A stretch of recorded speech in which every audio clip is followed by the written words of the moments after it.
Et qu'est-ce qui peut inciter cela? C'est la recherche de Dieu. Amen. C'est la recherche de la présence de Dieu.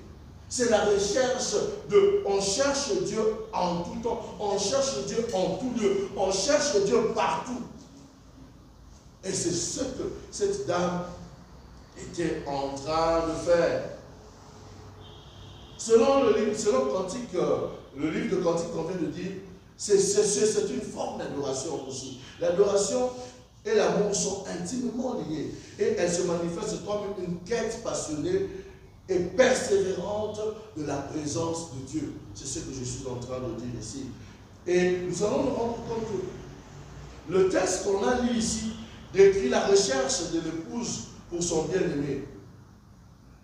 C'est une allégorie de l'âme qui cherche Dieu.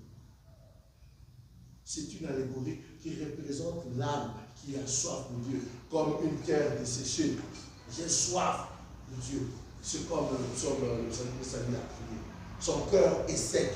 Il a besoin que son cœur soit altéré. Et la seule chose qui peut altérer notre cœur, c'est la présence de Dieu. Parce que naturellement, l'homme a été créé pour demeurer dans la présence de Dieu et non pas loin de sa présence. Quand Dieu est là, le Saint-Esprit est là. Le ciel est ouvert.